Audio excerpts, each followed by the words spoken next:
Welcome to the symbolic lodge of conversation, where consciousness and curiosity interweave into discussion. This is All Square Podcast.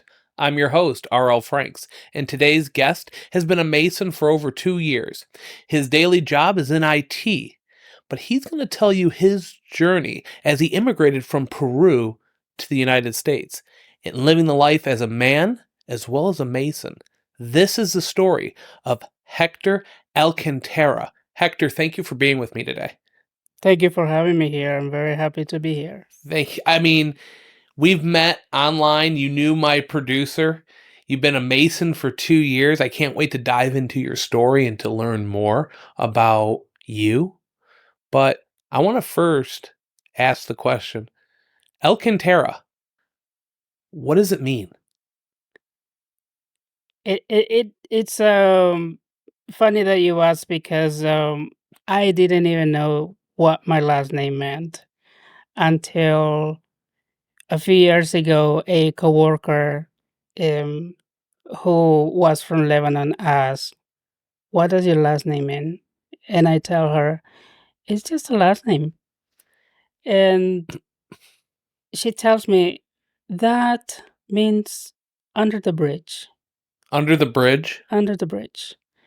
And at that point, I didn't think that it could be true, and until I confirmed, I did a little bit of research, and yes, effectively, it's a word that it's an Arabic last name, and that somehow got into Spain, and then from Spain came down to South America. Wow. So an So Arabic last name that traveled all the way to South America and your family has this. That's pretty correct, awesome. correct. So you've been in the States for how long? Because you're originally from Peru, just for the viewers watching at home. Yes, I've been here for about 21, 22 years. I spent my childhood and adolescence down in Peru. When I was 23, it was when I came. What part of Peru? The north part of Peru, it's called Trujillo, um, 8 hours away from the capital, Lima. Nice. So what was life like growing up in Peru as a child? Um, I would say it was a normal life. I know that since I was a child, I had a big interest into the culture. Peru is a country. I would say that it has a lot of American influence. Since I was a child, I was very interested in learning the language. And that's where my interest started.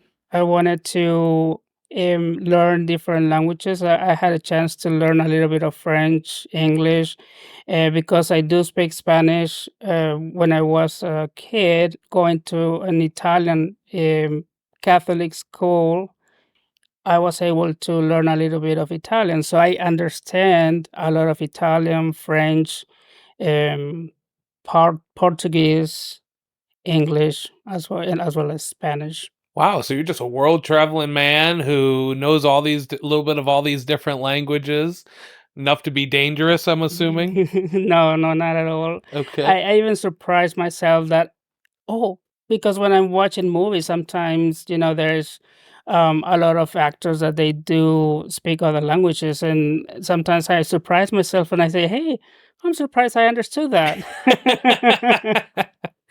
So being here in America, how did you find Freemasonry? Oh, Freemasonry was something that uh, I found out mostly because my father was a Mason. Okay. He was a Freemason in Peru, and I didn't find that out until I was here living in the States because I came as an exchange student and trying to learn the culture, improve my English. And then over the years, I had the opportunity to go to school here, and I stayed. Um, so Were you in Ohio at the time? no, when I first came here, I went to Wisconsin, and then from Okay. Wisconsin to Ohio, and then Florida.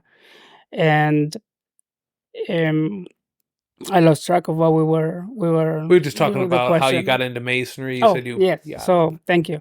My father was a Freemason. So what really interested me, it was the warmth and the family atmospheres that I felt when well, this was an unfortunate event because the experience that I had was when my father passed. He had a Masonic funeral, and I had to go to down to South America, and that's that's when I was more exposed to with my now brothers. So you had, just for some context. So you had your father passes. You're in America. You go to Wisconsin, Ohio, Florida. Your father passes. So sorry to hear that. You go back to Peru and you experience a Masonic funeral. Correct, correct. Wow. And not only it was really interesting because at the showing, there was a, um, Masonic funeral, and then when we went to the cemetery, there was another, um, Burial, uh like a burial, right? yes. It was different, and it was because my father was a part of 2 different lodges. Oh, okay. So, I was able to experience those 2, and I think that was very, it really touched me. Sure. I was very would say very vulnerable at that time, Mhm. and it really impressed me when I actually saw all the brotherhood. So, having said that, when I came back, I started to research a little bit more, and I reached out to one of the lodges in Florida, and that's how I actually got into masonry. Oh, and what year was this? It took to 2016 is when my father passed, and then I started joining the lodge in 2019, right before the pandemic. That's Oh, another story. well, it definitely in a future episode, I am gonna be doing a pandemic episode because that was a whole nother Yes. life we both lived being a Mason in the pandemic. I can only imagine how Florida was. Ohio was shut down. Michigan was way worse. Correct, Yeah, correct. but So so 19, you're like, or 16, your father passes. You are like, man, there is something here. I just saw this Masonic funeral service twice, one at the showing, one at the funeral. You're experiencing some kind of brotherhood, some kind of connection with what you're seeing go on. Because it's really Masonic funeral service is really the time where we get to say goodbye. And I yes, think masonry reminds us of that. That memento mori, remember you will die. And those funeral services, man, I mean, I get choked up a lot of the times when I'm at a showing because all the memories you have. I mean, and right. it's your father, so that's a whole nother layer. Did your dad talk about masonry? No, not too much, not too much. And Was when he? I was down there on his last days, he actually was not able to talk. He was not able to talk.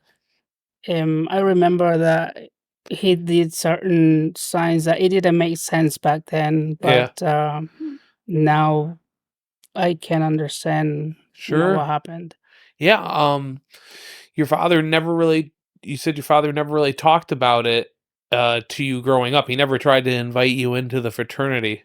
What? Correct. Why do you think that is? He said, was he he wasn't vocal about being a Mason, right? He was more stoic.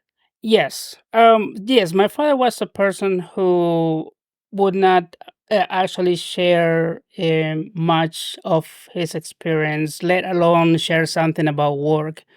He was a lawyer, and there's always this client confidentiality. So he wasn't much able to talk about work. Um, but the only he was a very smart person, though. He always liked to learn, and he was very, I would say, intellectual, and many people, colleagues from him, would come to him for advice on his field. But as far as showing feelings and all of that, he was a very old school, and sometimes we weren't able to tell if he was happy, he was mad, um, or upset. Most of my friends, every time that they would see my father, they would say, "Is your dad upset? Is he mad at us for some reason?" And I would say, "No, he's just like that. If you talk to him, he's fine. He will come to you and talk to you and make jokes and all that. He's just a person that doesn't show much of his emotions." Yeah.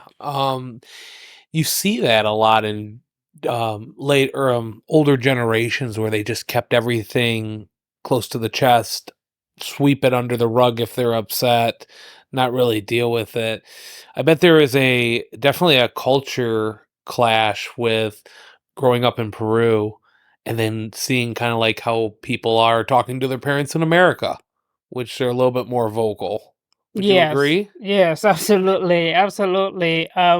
One In one opportunity, I was very shocked when I would hear something that somebody was telling to their parents, and I would be like very, very surprised, and I was like, "Really? Did that really just happen?" If I would have said something like that, back in Peru, I would have got my mouth slapped or something like that. It was definitely an adjustment for me. Absolutely. Absolutely.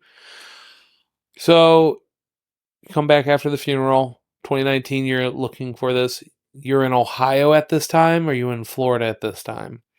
I was in Florida. Okay, I was in Florida. I joined Masonry when I was in living in Florida, nice. What part? Orlando, Central Florida. Okay. What was the process like to join Masonry?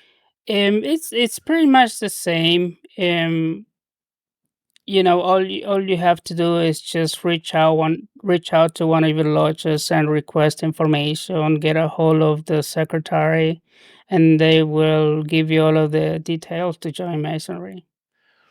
Now, I don't know how the process is down in Florida, but were you a traditional Mason? Did you go through each of the degrees, or did you have like a 1 day class?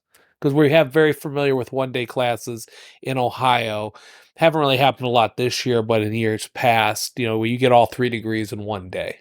That was something that I've never heard of until I came here, and somebody shared their experience. And I'm not sure if it was here in this podcast, but no, usually you go through your first degree, and then your second degree, and then your third degree. And in between, pandemics, closing airports, and delays, and all of that, that was pretty much my experience. It kind of like it elongated my time, during each step of the process. Okay. And this is 2019. We're heading right into the pandemic. That's why it took so long to get these degrees and be a part of it, correct? Correct. Yeah. And not only that, um it's it's because when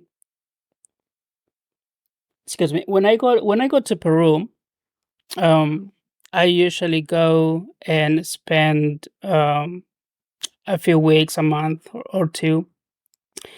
And I remember when back, I believe in 2001, it was the first time that I spent like more than 1 or 2 weeks as I usually would go to. And I was there for 2 months. And I remember I was just able to get here back to the States because 15 days later, they closed all the airports. Oh, wow. So I was supposed to come back to Peru and I couldn't. I remember that I had some business to do down there in Peru, and I had my a plane ticket to go back in May, but I couldn't go back in May because the airports were closed. The pandemic was happening, so I had to move it over until the next opportunity, which was around December when everything reopened back up. So I went back to Peru for another month, and then I came back 2001 to 3, February 2003. So in between all of those trips and the pandemic, so and trying to catch up with Freemasonry as well, it's kind of like um, it was kind of like you're doing something, but then you get interrupted, and then you're doing it again, and then it gets interrupted. Yeah. It. But finally, and right now it gets interrupted too because I moved. Yeah, I understand, man. You're getting so excited, you're getting all in the mix of it, you're meeting all these people, and then nobody planned the pandemic to happen. Then you have to, like, Exactly. you gotta stall, and then you're like, but you kept that fire going, you're going after it, you're chasing it, and you get through your degrees, and now you're a master Correct. mason. Have you had the opportunity to go back to Peru as a master mason, visit any lodges? Yes, yes, and every time I go back to Peru, I learn something new or I find something new because my father had so many regalia. So sometimes because nobody in my family is a Freemason, my siblings they would tell me, "Hey, I found this is for my dad. Take it with you because we don't use it here. Mm. Take it with you. Take it with you." So a lot of things that I found in regard. This is actually him. Oh, that's your dad's See, hat? this hat is from him, and I have a few other hats and all of his pins and all of that. Um, I actually have his apron as well. Nice. Yes, so I have Nice. it in a frame at home, Very cool. I'd love to and see it sometime. and all the some literature that he had too, and so that was my experience, and during this time and years that I wasn't able to be active because of whatever the case may be at the time, I was still involved learning, reading, learning new things. So you were reading Masonic books? Usually literature that he had. Okay. In Spanish? Correct, in In Spanish. Spanish? Okay. All right.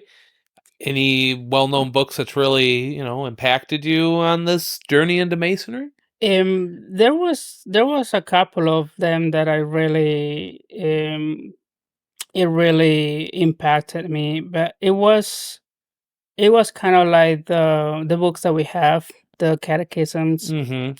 It didn't have much of information as to. I think it was Peruvian Masons Nice. from Peru has a lot of history with Masonry Really? because of the conquistadors that they came to Peru. Okay. So most of them, similar like in the United States, it is very well known that George Washington was a Freemason. So similar to Peru, a lot of like people from the military and politics were also Freemasons, and they also left their legacies, and their legacies were usually in books that they wrote. Huh. So That's pretty incredible. I mean, I'm not surprised, but I read a lot about what's going on in the world of masonry, and I've actually hear that in Peru and South America and Brazil, Masonry is really growing right now. It's on fire down there. I have a few friends from some different parts. So, what's the community's take of masonry in Peru? Are they for it, or do they think it's all like what we see in America? Illuminati's running it, dark forces. How does the culture embrace masonry? Do they embrace masonry? Well, that's a very interesting question. I'm glad that you asked because during the time when I was in Peru, I spent my first 23 years in Peru, and back then I was not too much having exposure to masonry. Um, I was It wasn't in like pop culture. No, not too Okay. much. Even though I was um involved into a lot of intellectual society. I have a lot of family, either on my dad's side as well as my mother's side, that they are lawyers, and sometimes you you don't realize that you don't really know if someone is a Mason. You don't really know. But then when you learn about Freemasonry, then you kind of understand a little bit, oh, well, this person behaves this way, and this person does this, acts this certain way. So you kind of like relate sometimes, Yeah, you know. absolutely. So a lot of a lot of, I would say, there's a lot of Freemasons, I would say, in Peru that I didn't even know they were. And then now that I have more exposure because I know, um, I was able to meet my father's brothers, which, they are my brothers as well. Um, I can see, oh, well, we're a big brotherhood, and it keeps growing, Yeah, Um, absolutely. I think it's needed now more than ever with how crazy it is in the West. And it is crazy in the West, in my opinion. Everybody wants to be a rebel with a cause, and, everybody's at each other's throats pushing their agenda and what they want. I hope that we, as a culture here in America, be able to find a solution to a lot of the issues that shouldn't even really be issues right. in today's society. This journey into Freemasonry, meeting your dad's Masonic brothers, coming here and forging relationships, what has that meant to you? You mean like Making these, Freemasons coming yeah, to. like meeting the men in Florida, meeting brethren up here in Ohio. How is Freemasonry, what has Freemasonry meant to you on this journey? Because I know there was a lot of starts and stops, start Right, and right, stops, start and stops. And you're really just at the tip of the iceberg of what Masonry truly is. right. Well, I was really an open-minded person. Yeah. I always, as I say, like to learn and um learn from different cultures. I always had that interest. So I'm very open to different type of societies and people because it is, yeah, I guess it's nature in me. I really like to learn from people, you know, their cultures, and I think that's why I learned so many different languages. And Freemasonry, it's no different because you have people from so many different walks in life, and you learn within each other as well. And you know it made me, I guess Masonry, what made me understand is to better know myself. Mhm. Have you There are people who believe that Masonry is no in America is just nothing but a bunch of old white men coming from another country, coming to the States and becoming a brother. meeting brethren from over in Peru, meeting brethren here in America. Have you ever felt like you were treated different when you've been to a Masonic lodge because you're not from America or you're not a white guy? You know what I Mm, mean? Because that stereotype needs to be smashed that it's an old white man's club, in my okay. opinion. Tell me if you disagree. Well, I know I'm different. Right.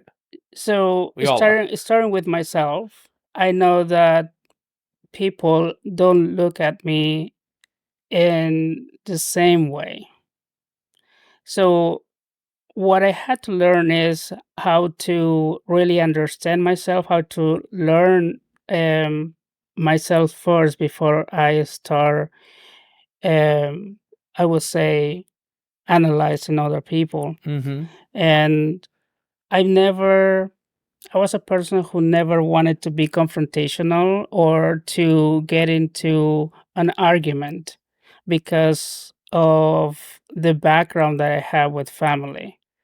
I was always taught to keep things peaceful. Mhm. And I remember when I was a kid, I used to see all of my um, fellow students that they will get into arguments, they will get into a fight. It's something that is inevitable. Sure. You will see it in the school. But I was a person who was very peaceful, the person who would not like to get into arguments with others. So I'm very tolerant. Mm, So and that's something that I became to realize that. So there is always good in something bad. right. You know, I don't think it could be that there is a stereotype down there, Mhm. but that's depends on the perspective of the person that is, seeing it that way. Sure. It's all different type of realities because my experience may not be the same as yours. Right. But you've never felt tr- any way treated differently inside in a a lodge here in the states, correct? Like everybody's been welcoming, correct? Learning about the culture here Mhm. made me actually pick up on things that maybe I shouldn't. When Okay. I first came here, I was told, excuse me, you have an orientation when you come to the States. Yeah. And they always say, okay, you're going to a different country. You have to realize about their history, True. and you have to realize that there are some things that you cannot say. There are some things that you cannot talk about, Mhm. and it's all because of the history, you know, Yeah. and because of the laws too. Mhm. There's certain laws regarding to discrimination and the history of America.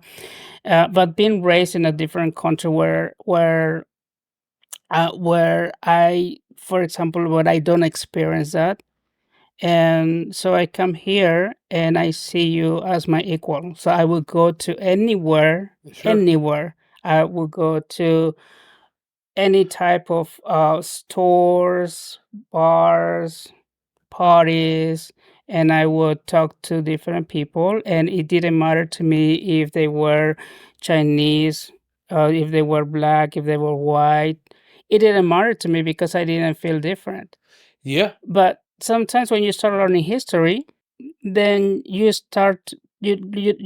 become, or you learn that some people may feel different because of the history that they had, or their grandparents, or Yep. the great grandparents, and they may start developing some sort of um negativity. you know People act because who they are. Mhm. Doesn't necessarily mean that they are acting because you're different, or um because of your religious views, because of your ethnic um, background.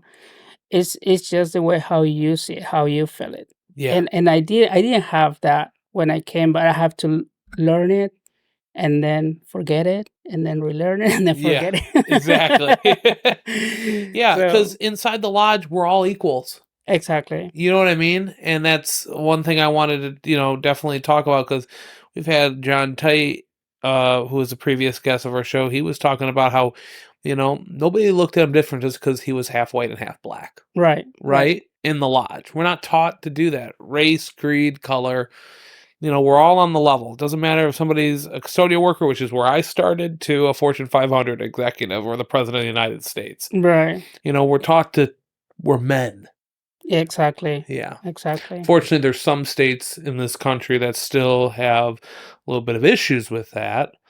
But in Ohio, thank God, everybody treats everybody equally.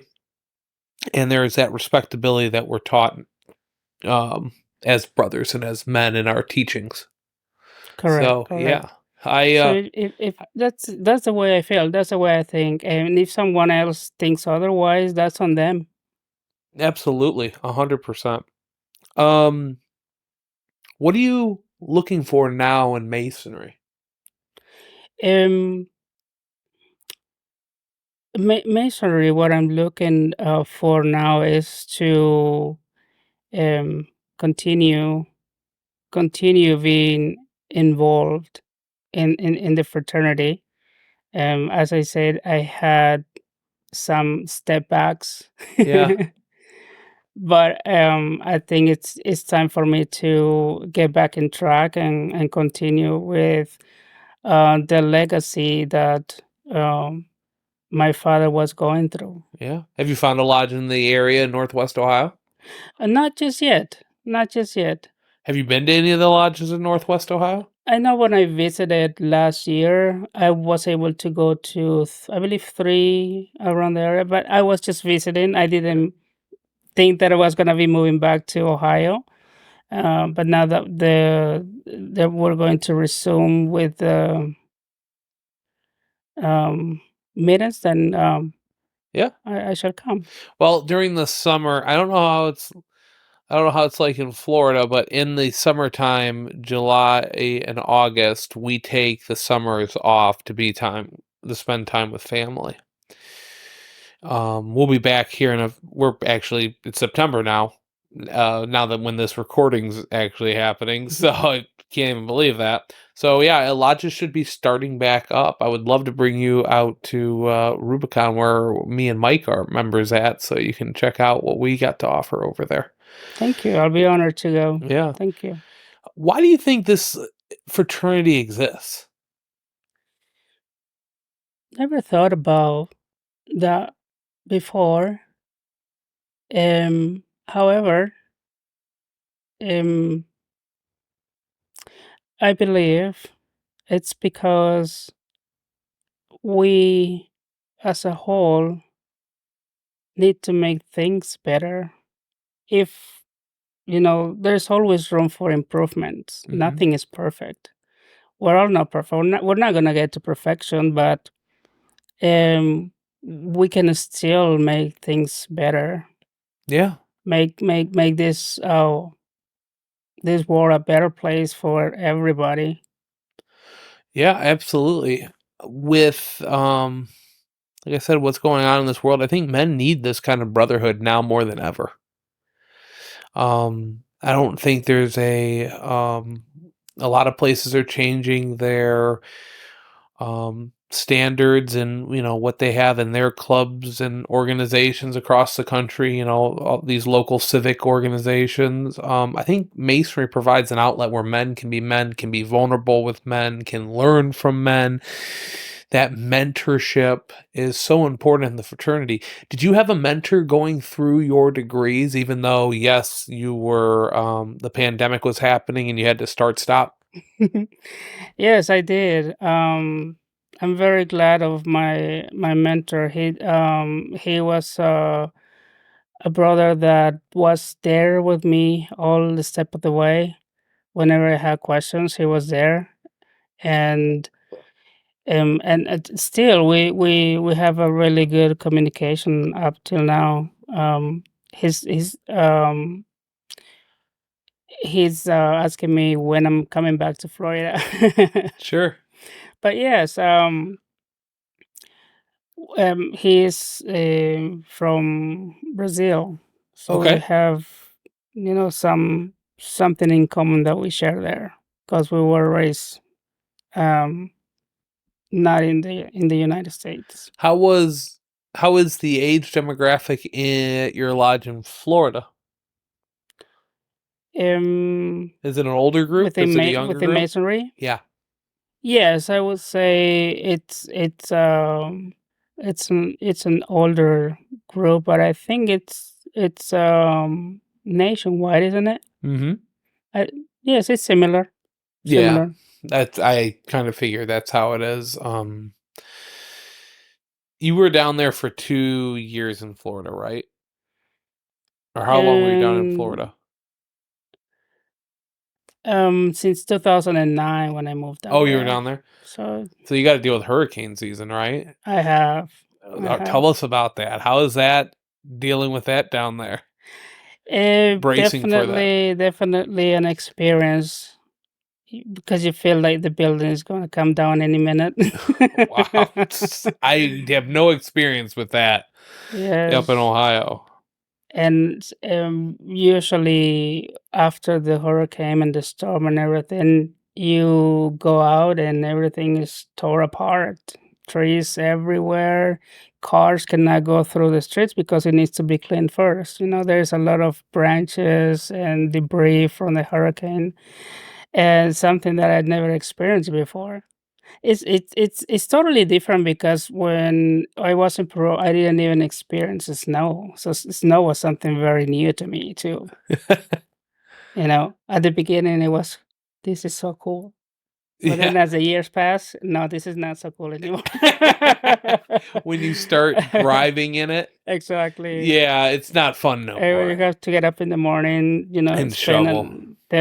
30 minutes early, get up 30 minutes early so you can shovel and all that. Oh, yeah, make a path all the way to your car. Totally.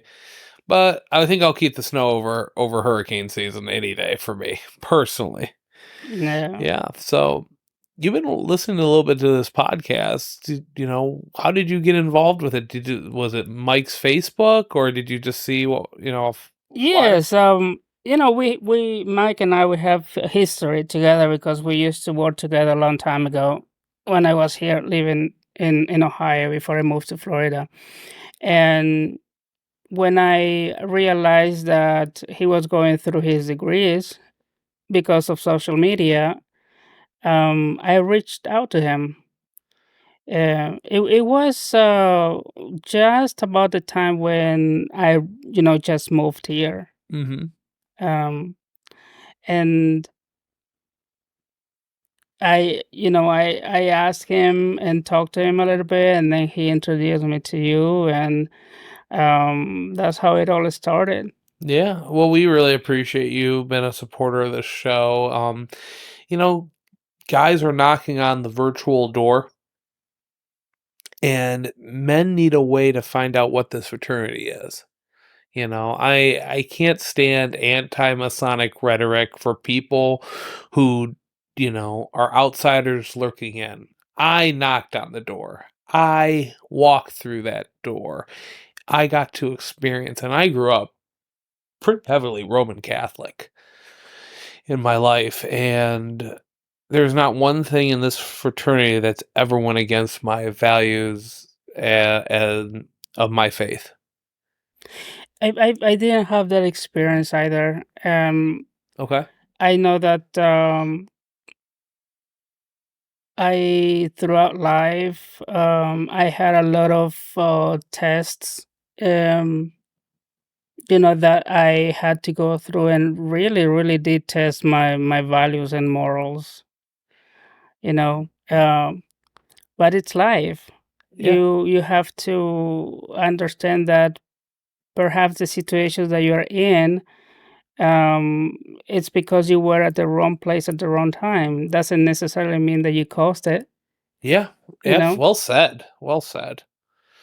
Yeah. I agree 100% with that statement.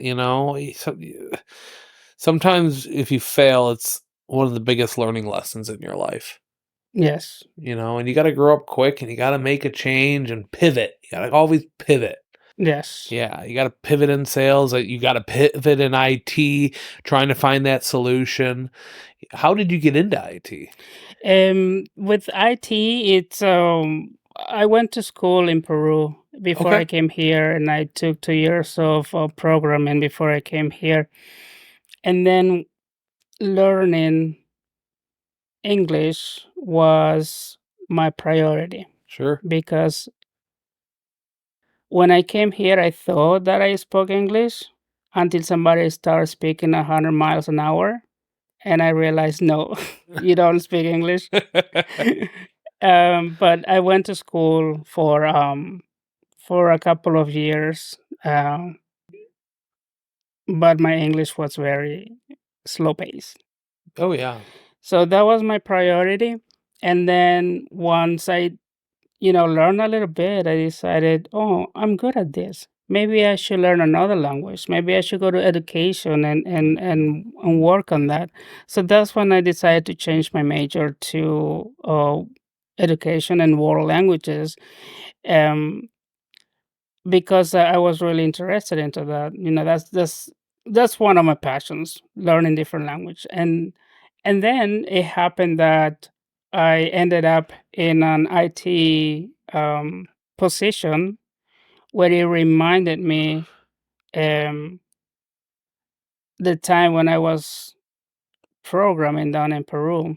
Because by the time I learned English and and I was programming, 7 years have passed and a lot of things changed. Technology evolved. And I thought that I was out of date. So when I found this position in IT, it kind of like put me back into the IT field and I realized, oh, well, this is something that I really enjoy too. So I need to continue. So I have to change my major back to IT. And then I've been in IT ever since. Nice.